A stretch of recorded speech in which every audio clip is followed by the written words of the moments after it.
ebikirawo ku mbeera ya Anita Among yali mukama mu parliament ye 11 ku mbeera gy'alimu twasemba okufuna amawulire bamuteebereza okuba nti yenyigira mu kudiibuuda ssente za Munnayuganda ebintu bitwaliddwa kati ate amawulire getuwulira nti mulwadde alina blood clot. Kituufu olaba ndabye Abannayuganda kati bamu nga basanyuka of course nga part ya accountability era dembe ly'Abannayuganda okutusaba accountability of course abalala ndabye nga bagamba amalwaliro gaffe kati gakola bamutwale mugawa no biki kino kintu kirimu obulamu bw'omuntu nga obulamu bw'Abannayuganda bonna nga bwe tutabuzanyisa. Nze sikya bulijjo gamba bwemba njogera wano obanga twogera nga tutandika ku programu yaffe bwe tuba nga tusaasira abalwadde ne tusaasira abona afunye ebizibu sigamba tukiriziganya nabo mu bya politics bya bufuzi naye ekintu ky'endwadde ky'obunyifu ky'okukungubaga byonna nga zo mpisa zaffe z'obuntu mawanga gonna ng'olina okusaasira oyo yenna ali mu buzibu so ntwala omukisa guno nze kusaasira mukama wange oba yali mukama wange Anita Among era nga nsaba akirizibwe ajanjabibwe kyensuubira tebasobola mugaana kujanjabibwa oba wano mu Uganda bwe biba byetaaze bweru era nga tebasobola mugaana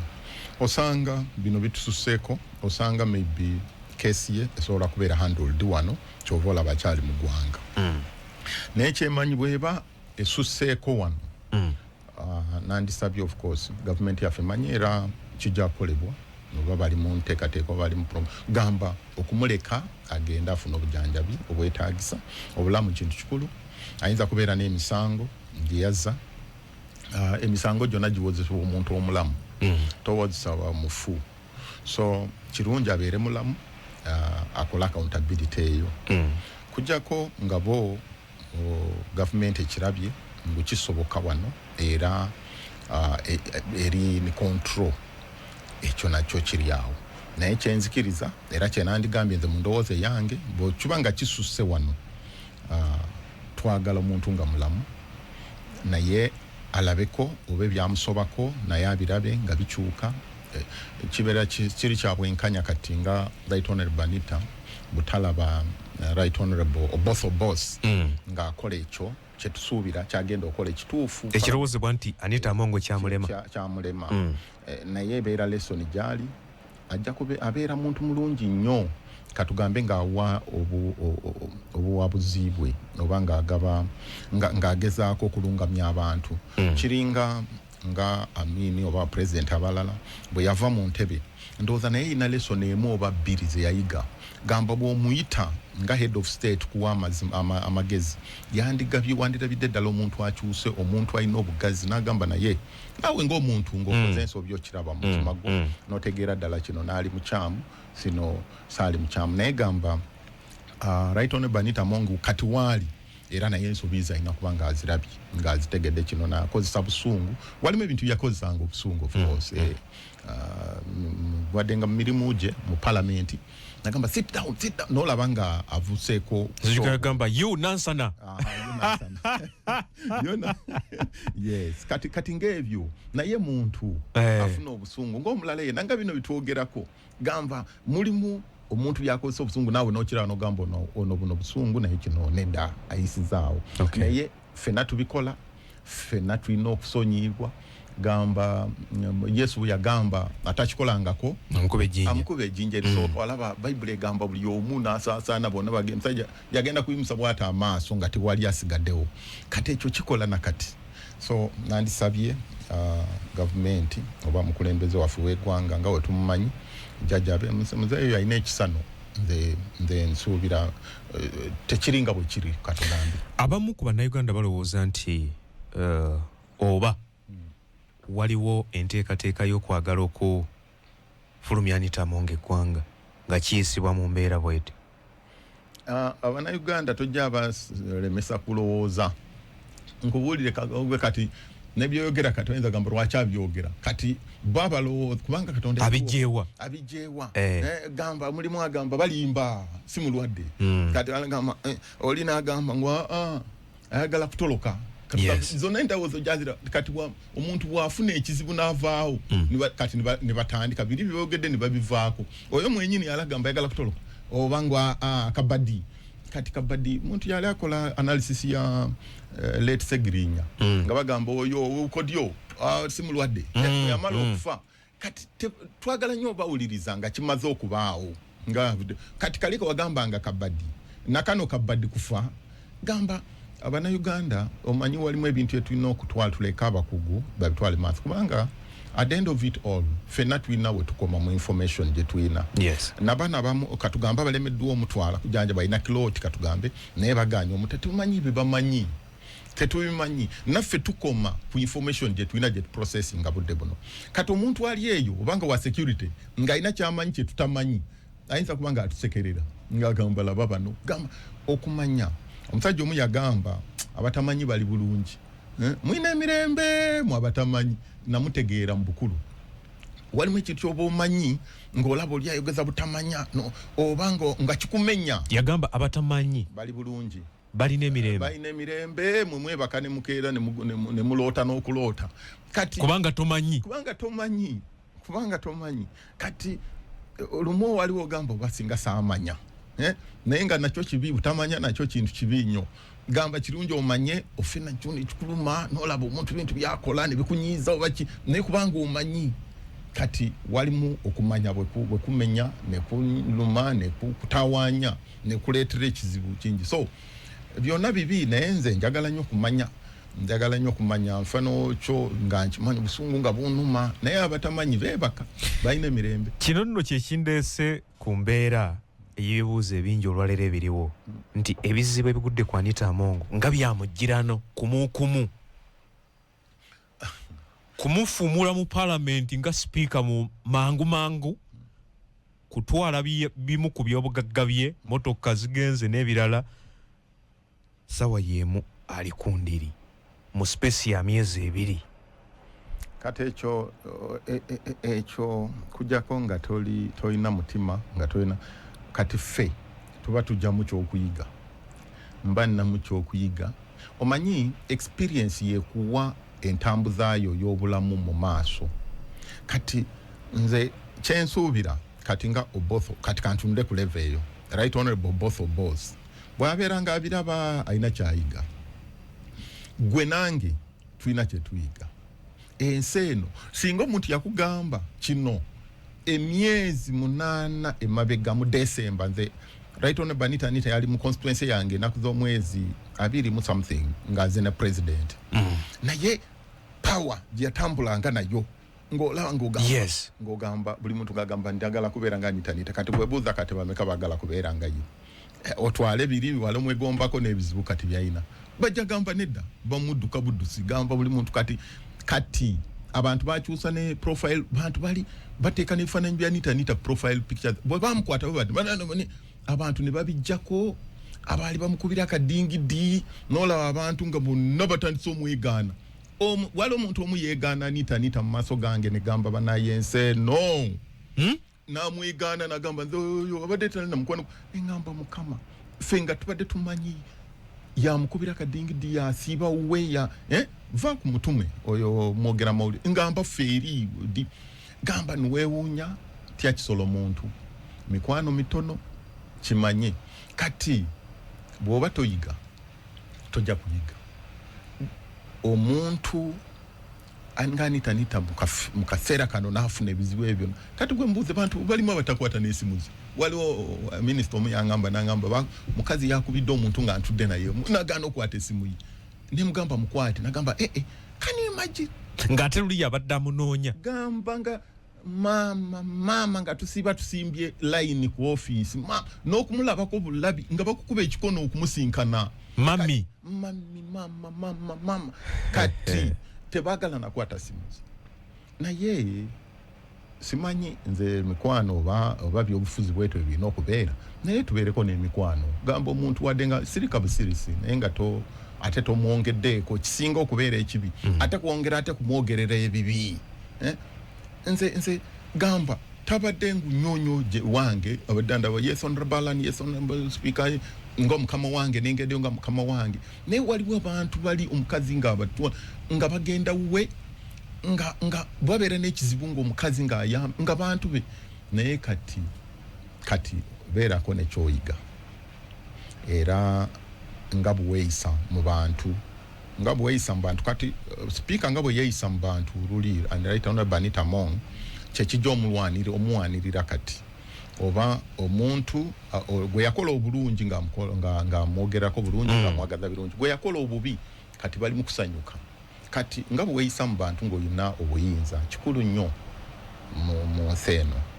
ekyo kyeffenna kyogera ku ffenna yembeera eyo essaawa eno olwaleero etambulirako eyabadde speaker parliament ye-11 Anita Among twongere kumusabira bwe kibanga ddala blood clot weeri abakugu bagirabe bagijjewo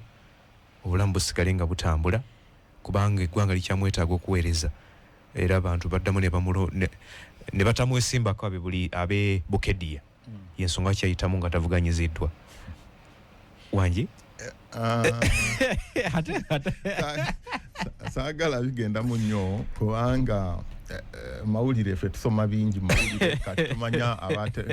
abateekateeka amawulire ago ebigendererwa byabwe gamba bwe kibeera bwe kityo si bwe kyali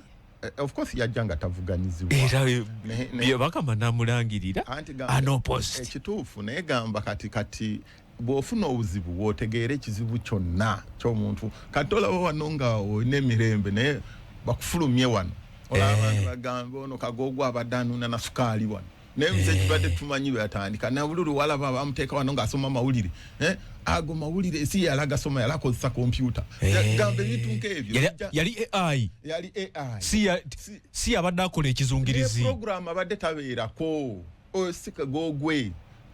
gamba bintu bingi bijja kati waliwo ebivuddeyo era ku right honorable waffe naye ebyo byonna ffe tubirekera Katonda abantu b'e Bukedya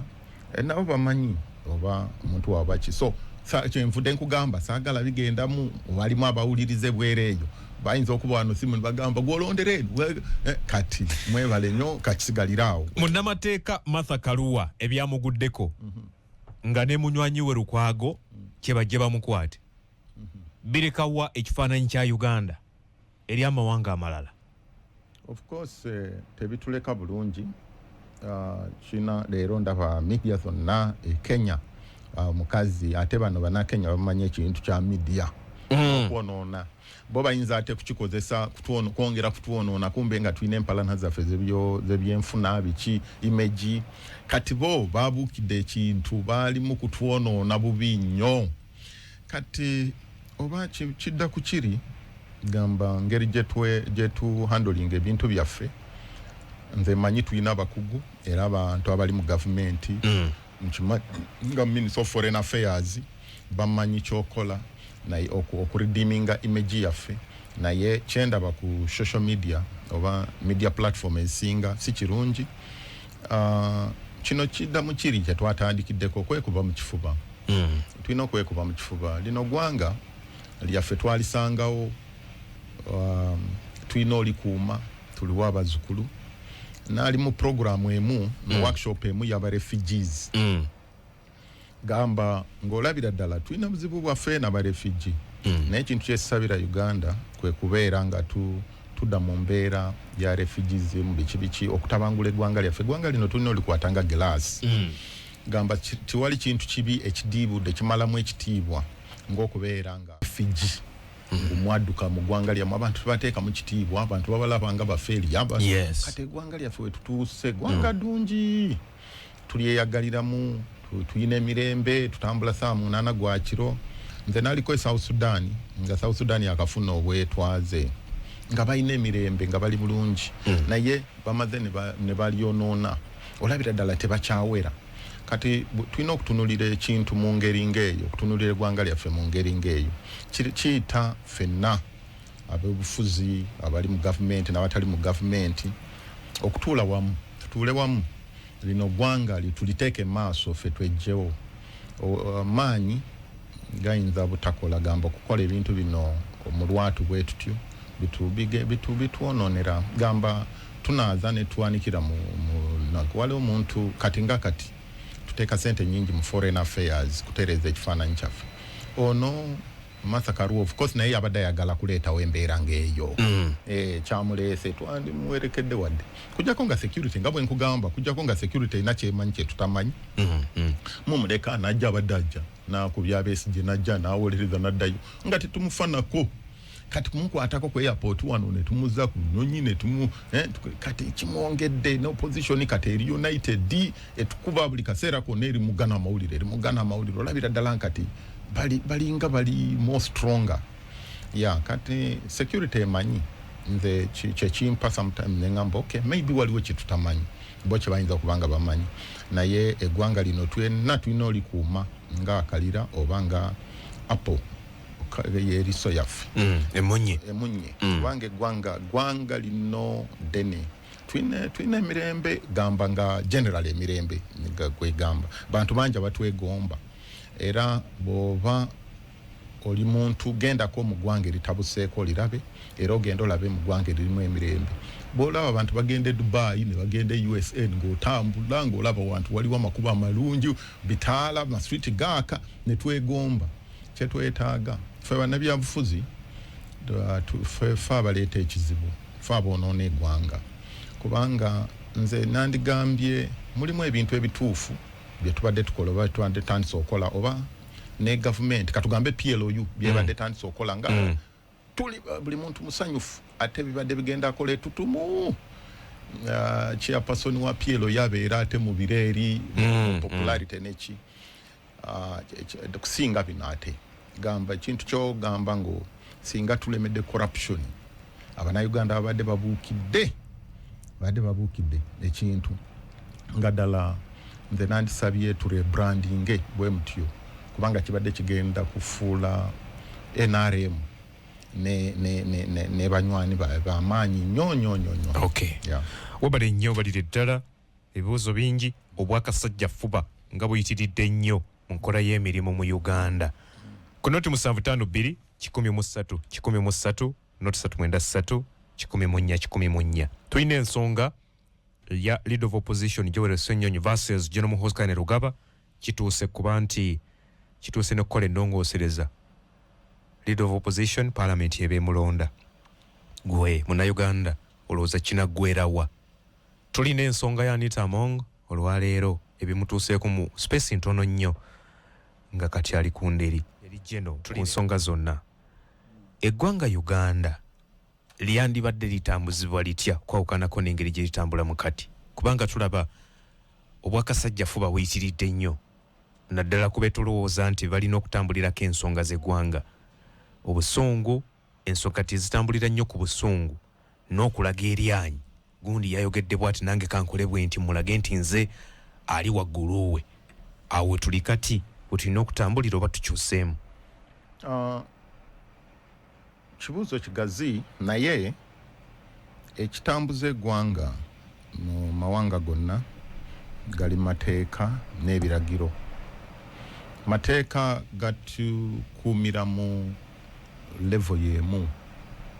Amateeka nga bagiddwa bulungi mu mutima omulungi nga gagendereddwamu okulakulanya eggwanga ge gakuuma eggwanga ku naye nga ffenna tugagondera. Gamba nze natuuka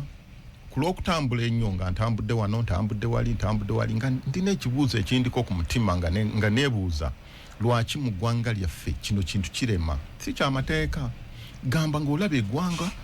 litambuza bulungi ensi yaabwe amateeka gakola buli muntu agateekamu ekitiibwa.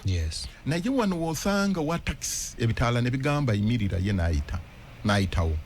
n'osanga omuntu nga azimbye edduuka ye mukubu n'osanga omuntu nga impunity ng'eyitidde sigamba kuva mu gavumenti mu bantu. Kati natuuka n'engamba bwe nalaba naali mu 2021 n'empitawo kw'ekigali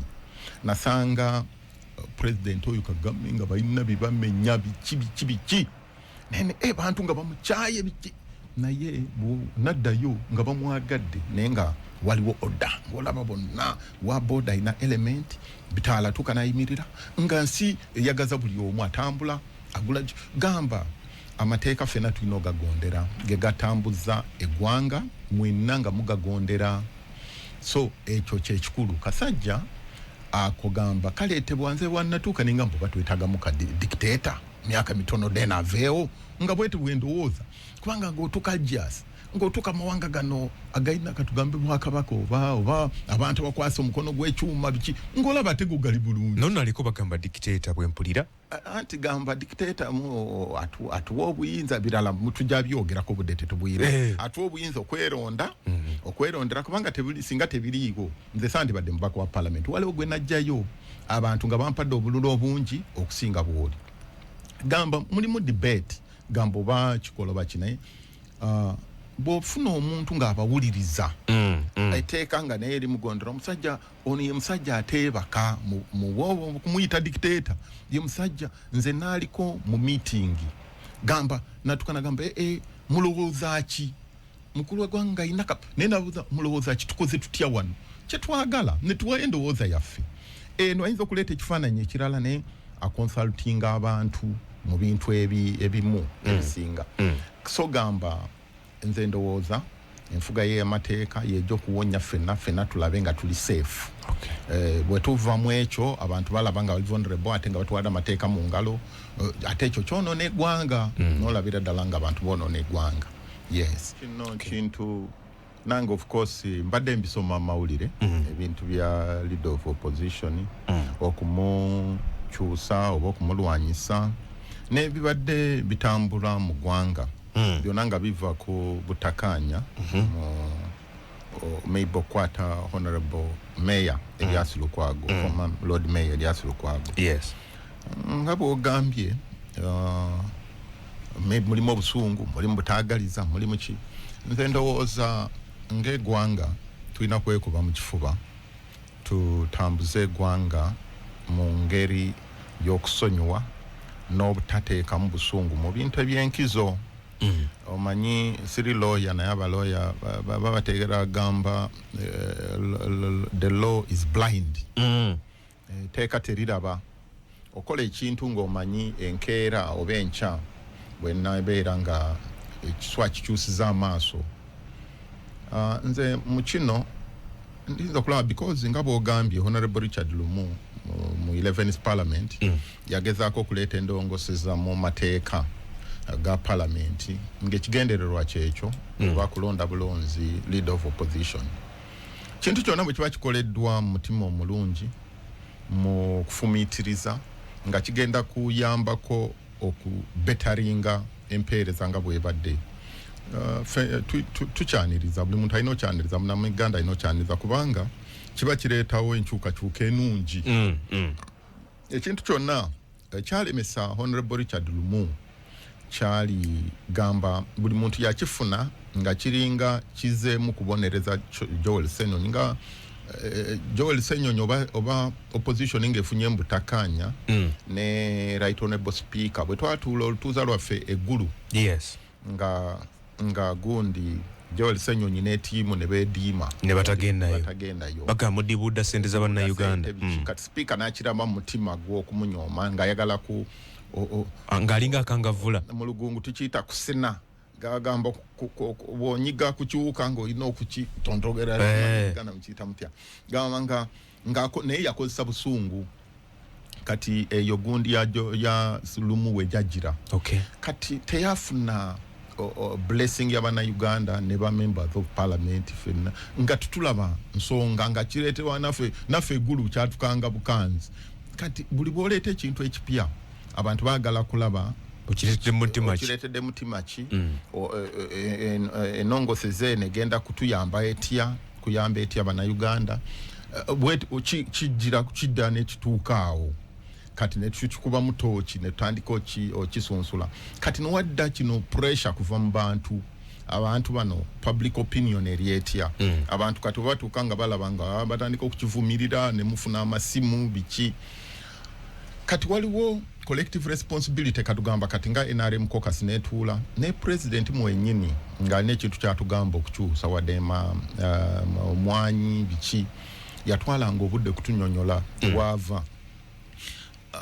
walimu ebintu by'omuntu byalaba nga dimwe temulaba kubanga ffenna ku mwanyi twali tugamba mwanyi bagunagenda bagutwala muntu omu monopole beye ejja kudda wansi bundo kati netubuukira ekyo ne public nebuukira ekyo ne mukama atuyambye nakati tulaba omwanyi gukyali bulungi teguyinamu kanyambe ketwali tulowooza ffenna kati etteeka lyonna tuyina okulireeta nga ligenda kutuyamba okulaakulanya eggwanga kati lino nga bw'ogamba tulaba wekiva we lyasibuka nze ndowooza olowooza oba bannayuganda bonna bakimanyi liyinza kuba nga ligenda kusibuka ku tweet ya CDF Romuhozi chairman wa PLU we yagamba ngo I will see a way olaba naye agamba I will see a way gamba wayina okubeerawo a way n'ogamba balooya bajja tuyambako eyo bawuliriza batera gamba ngu the law doesn't work retrospectively simanyi oba kino kati kiyinza okukola retrospective nekitagetinga Ssenyonyi simanyi nedowooza era yakyogera nakyatunagamba nti ateekeddwa okukola ekisooka kino kulaba nga Ssenyonyi ava ku kifo ekyo kyaliko kya leader of opposition. Okay, of course kati nga waliwo ekisoboka agambe nja kukola buli kisoboka kyonna nga waliwo ekisoboka naye akimanyi walimu watuuka kintu n'ogamba kino tekisoboka n'okireka kamba gati nga ekyo ndabira ddala kintu kigenda kubeera nga lusozi lunene nnyo gye tuli ffe ng'ababaka of course naffe twagala kumanya kiki kikolebwa kitya twagala kumanya lwakikolebwa twagala kumanya gamba bintu bingi naffe tuli bantu sebo naffe twebuuza okuzaayo Katonda emabega lumu bwe yali ng'aleeta ennongoosereza zino yali ategeeza nti taluubirira parliament yonna ababaka 529 babenga be balonda leader of opposition nga ye ayagala ababaka ba opposition bonna abali mu parliament oba wa NUP oba wa FDC bonna wamu ng'ekitole bakuba akalulu ku mukulembeze waabwe mu parliament ekitegeeza nti yali asobola n'okuva mu DP eyinayo ababaka 2 oba 6 yali asobola n'okuva mu an Alliance for National Transformation eyinayo ababaka 2 nti asobola okuva wonna okwawukanako bwe kiri kati nti asinga abangi yalonda kyali aluubirira naye ate mu nteekateeka za Piero yo era kyekyalemesa ne Richard Lumu n'ajjayo ennongoosereza zino nga gamba nti ebigendererwa bya parliament ate byo byali byawukana ku bibye nga yo parliament yagala bonna nga balonda speaker babenga balonda n'opposition ngaga kati ate NRM alonda ati opposition yabakulembera oludda olumuvuganya awe wali obuzibu n'ebibuuzo ebingi Piero yo olwaleero kyeteekateeka kyekulembeza nti parliament eronde gamba omanyi katujule ebitayidde gamba singa kisoose kiri mbadde njagala kuwagira obadde okyogera nga njagala kuwagira enteekateeka ya Lumu gamba bwe babeera opposition nga bakitegeeza opposition bokka nga balonda mukulembeze owaabwe olaba nga ki tekinaamu sitaani mungi kagamba kati bw'okigaziya n'ogamba parliament yonna simanyi oba PLO kyeyagala okuleeta simanyi gamba parliament yonna kataawo olabiramu ddala mulimu ekirala ekitali kituufu ng'olaba mulimu omutima ogwa kukola ekintu mu okwakivinga kintu kirala kubanga kati tuba tukopa presidency yawa olaba mu sovereignty bill fena twajja ne tutandika ogamba Australia kikoze Canada naye weeri gamba ne kituwamu solace oba wokusinziira gamba ngo waliwo wekikola simanyi kino kyogamba ngu parliament yonna eronde leader of opposition wawe kiri gamba wekibeerayo wajja kubeera owokutandikira katugambe naye mu butuufu bwamu kyandibadde twandirese ensi kubanga tukyali nsi ekula mu democracy mulimu ebitulina okuyiga bingi mulimu byetulina okunyweza bingi gamba era mulimu byetasobola kukola nga democracy endala byezikola kubanga bo bagunjufu bayimidde banywevu naye kino I think eno mpaji enyenya monso empaji ya parliament kati olaba mulimu changes nyingi ezibadde zibeerawo nga mu parliament olaba tewali gwanga olabira ddala wadde ng'oli mu government naawe walimu ekintu ky'opposition kyesobola ogamba oba oludda lwabula government kyeyogera n'olaba nga kituufu wadde nga weekaza mutima oba n'olaba nga kino nedda naye nga olaba kituufu kitaasa eggwanga walimu naffe bimu bye tugaana bye tuwakanya n'olaba kino nedda kino ku lw'eggwanga lyange tekigenda kutambula mu nteesaganya zaffe nga tuteesaganya neeko kaseeyo gye mulaba yenaremu tuwakanirayo ne wabeerayo empaka nyingi nze sisuubira nti muwakana mubeerayo empaka mulimu ebintu bye bajjamu gamba ekintu muntu naleeta ekintu nga kirala gamba ne mutukwali mwena ne mugamba nedda kino nedda ne muchallenge nga ntu ne general banchi ne kivaamu kutuuka kukireeta eno mu bantu nga mulimu bye tujjeemu gamba nga tulina position eri acceptable maaso g'abantu tetuli nsolo nga bwe nakugambye naffe tulina abantu tulina betukiikirira tulina abaana tulina katosa tetuleeta kintu tetusobola kuleeta kintu nga kigenda okussa eggwanga wansi kati walimu era ebirala bye tuyinza okuleka gamba nga kino bwe kiba kyogeddwa maybe nga tukireeta mu busungu tuyinza okutuuka mu budde buli tugamba nedda ku lw'eggwanga lyaffe tuyinza wano tugenda kwonoona oba tulongoseemu kino naffe kitukuume kubanga mulimu excesses gamba ng'osanga kino kireetebwa ku lwa maybe Joel Ssenyonyi aina byadiibuuda byetagala diibuude bwe twatereeza eno wa speaker n'eno tunyigeyo gamba ekyo nkireetebwa mu mutima bwe gutyo nga tugezaako nga kiri kye n'agambye okutaasa eggwanga fine naye bwe kiba nga kizzerwa bigambo lwa busungu lwa kinga kigenda tulabisa naffe walimu of course abantu balala mulimu kintu kyemutereeza n'omugamba nedda kati nze kino nga gwe bw'olinze naffe ffenna tulinze okulaba nga n'alabye Dawudi omutume ng'agamba kino kiwedde kati twagala kusoma naffe tutegeere tubitegeere tulabe ekikrafting bwa kitya kubanga mulimu bannamateeka abagonjufu bajja kutabuta balina ngeri balabye nga bwe kigenda okolebwa tuyinza okuba nga tugenda kiwakanya oba nga tugenda kiwagira oba mu kukiwagira nga namwe mujja gamba ddala kino kibadde kisaanidde naye gamba mulimu kujja nga gamba nedda of course tujja kuwaayo ebirowoozo byaffe olowooza lwaki Dawudi omutume gweyogeddeko ne Piero yo kino bakirinamu nnyo interest gamba of course ffenna tuyinza okubeera nga tulina source yemu we tujja information ebisinga bya social media onayogedde bwati ku X onayogera bwati onayogera bwati ku mawulire onayogera bwati kati naawe ng'omukulu ng'omukenkufu ng'osengejja ng'ogamba maybe kivudde wano kyova olaba kati kiri bwe kijja tutegeera kiki kigezaako okuwonya ekirwadde ki kano gamba kulwa kino ba kino sagala gambo baby ndaba abantu banje bagamba kubanga maybe Joel yayogedde bwati mulimu abantu abogedde bikankana mu gwanga muno omuntu nayogedde ebisinga bya Joel byayogedde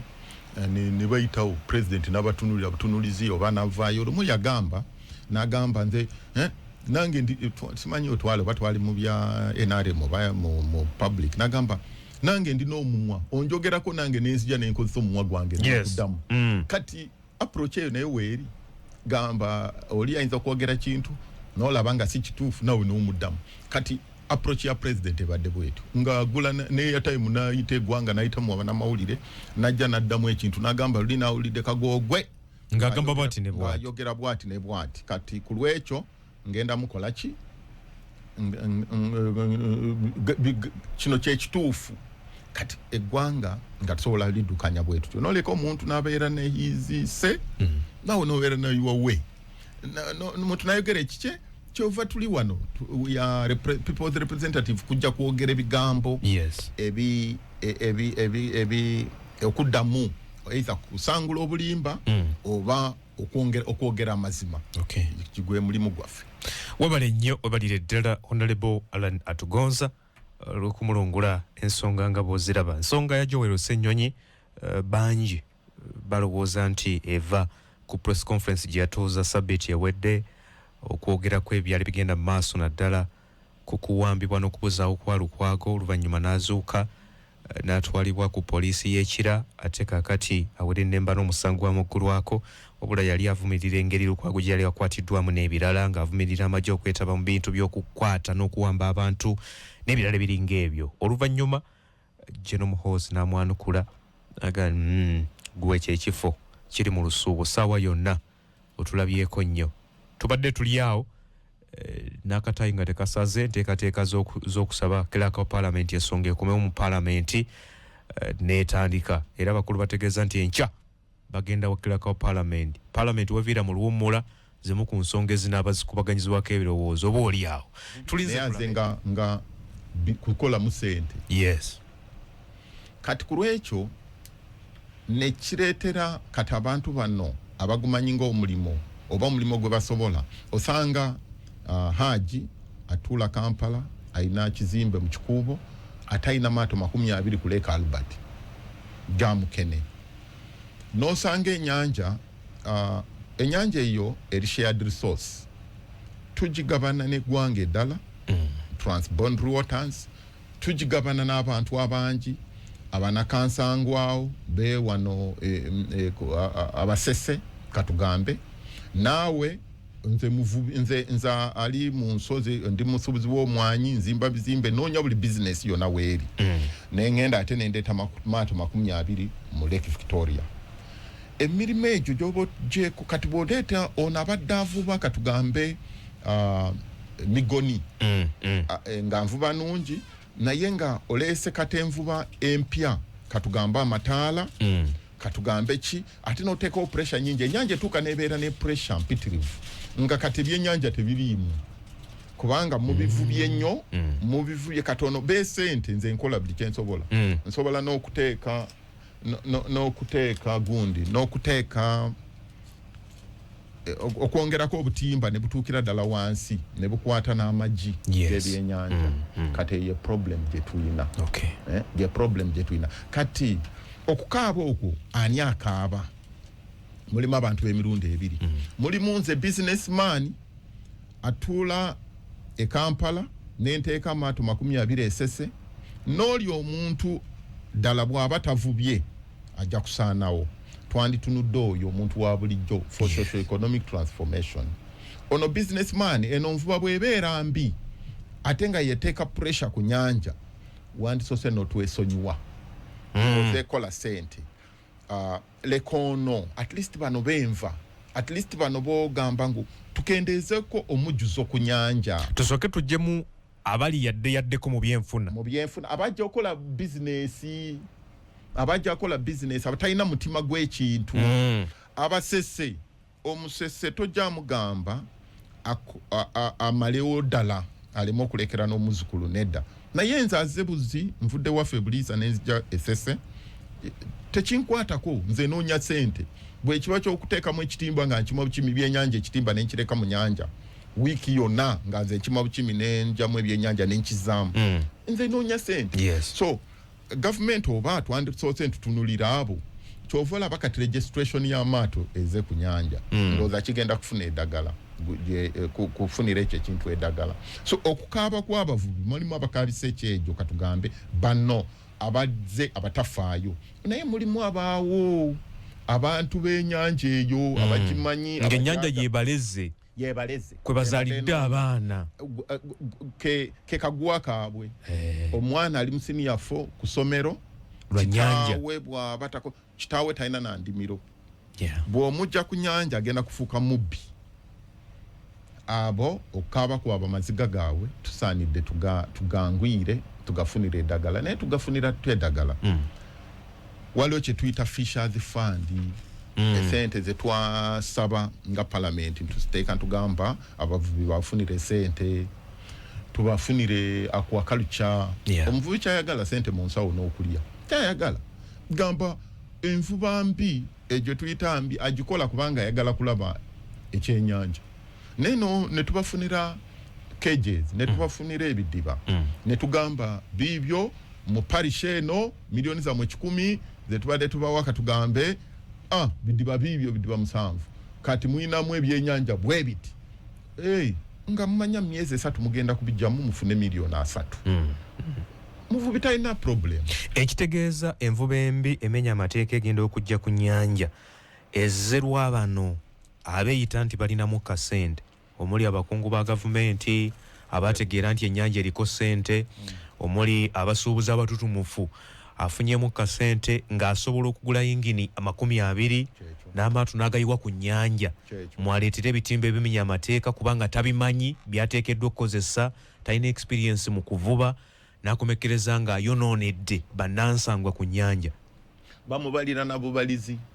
bamugamba wano ebyennyanja bifuna ennuuni n'alaba nuuni n'alaba kagogwe nga azimbyeyo kamwamba ne bagamba ngo amuvubi kanagamba kiri ne bamubalira bubalizi ye nakwata sente